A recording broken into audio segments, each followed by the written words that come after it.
É porque cada mês do ano tem uma ou mais cores características para chamar a atenção sobre determinado assunto. A gente já falou do Janeiro Branco, por exemplo, que fala sobre saúde mental, mas tem também o Janeiro Roxo, que é de conscientização e combate à hanseníase. Antigamente era conhecida como lepra. Você já ouviu falar? O Brasil é o segundo país com maior número de casos dessa doença. E aí, para a gente entender melhor o que é, como prevenir, eu estou recebendo aqui no estúdio o médico dermatologista Adroaldo Luiz Apolinário. Boa tarde, doutor, seja bem-vindo. Boa tarde, muito obrigado, é um prazer estar aqui. Acho que a primeira pergunta que vem em mente é: o que é hanseníase? Que doença é essa? Antigamente, popularmente conhecida como doença lepra, existia até um certo tabu em cima disso. Vamos falar um pouquinho sobre essa doença de pele. Exatamente, a hanseníase, como você falou, o Brasil ele ocupa a desconfortável posição de segundo lugar no mundo em casos novos, né? Pra você ter uma ideia, em 2024 foram diagnosticados em torno de 20 mil novos casos, né? Então, a hanseníase ela é uma doença infecciosa, contagiosa, causada por uma bactéria, um Mycobacterium leprae. O termo lepra foi tirado do vocabulário porque ele era muito pejorativo, né? É muito pesado. Então, a partir de 1990, teve uma lei, inclusive no Brasil, que tirou o termo lepra dos prontuários e dos programas médicos e passou a se chamar, então, hanseníase. É uma doença que ela traz muitos desafios, porque o período de incubação é muito longo, ele varia aí de 2 até 7 anos. Nossa. Né, para os sintomas se manifestarem.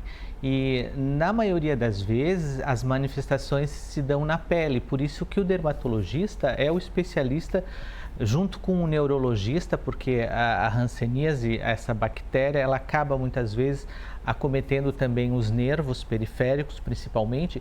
Então, o paciente acaba buscando ou um neurologista ou um dermatologista, mas normalmente as manifestações, elas são cutâneas. E aí, como é que são essas lesões? Elas são visíveis? Como é que funciona para identificar? As lesões são áreas, geralmente manchas brancas, nas formas iniciais, né? Umas manchas brancas, e normalmente ela vem acompanhada com diminuição da sensibilidade, né? Então, às vezes o indivíduo tem aquela história que ele começa a queimar, se queimar, a dona de casa está cozinhando, aí queima o braço, não sente, né? Então, naquela área você geralmente percebe ali uma mancha, branca, e geralmente tem essa diminuição de sensibilidade. Também manchas avermelhadas, às vezes altas, como urticas, como aquelas lesões de urticária, né?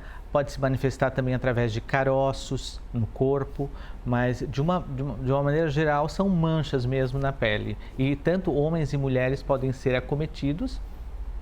Como eu falei, o contágio ele se dá a partir das secreções, né, do espirro, da saliva, da tosse, né? Abraçar um paciente com hanseníase não pega, até porque a forma de contágio ela se dá depois de muito tempo de exposição.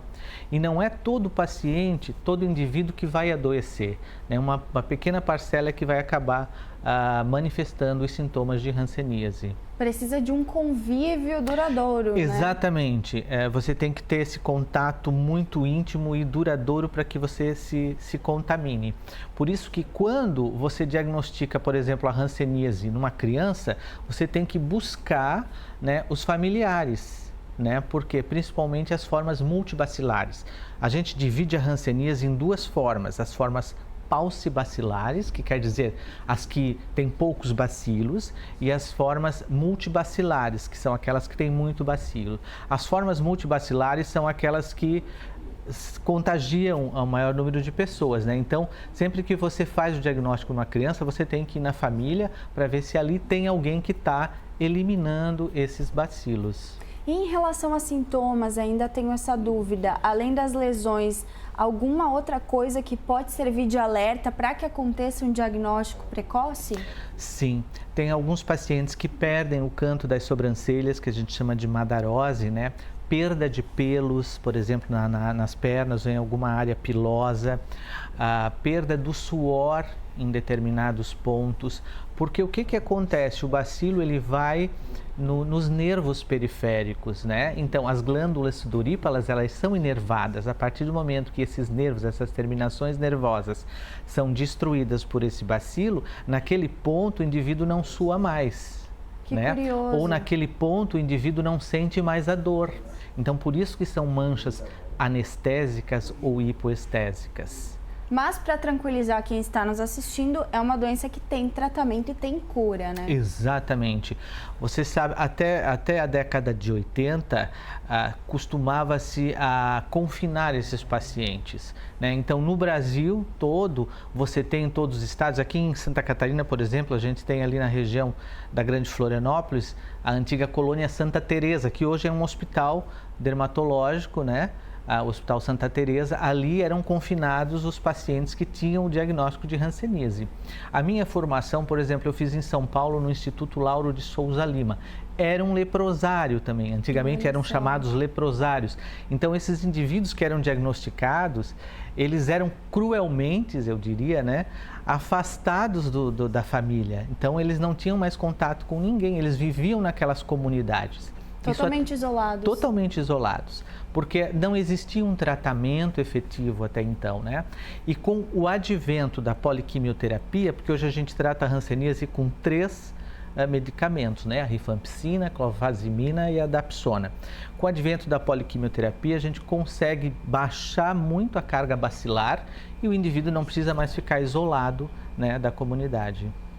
Que bom saber disso e que bom ter todas essas informações que você nos trouxe. Obrigado pela tua presença, doutor. Imagina, foi um prazer. Muito bom, sempre importante a gente falar sobre esses assuntos.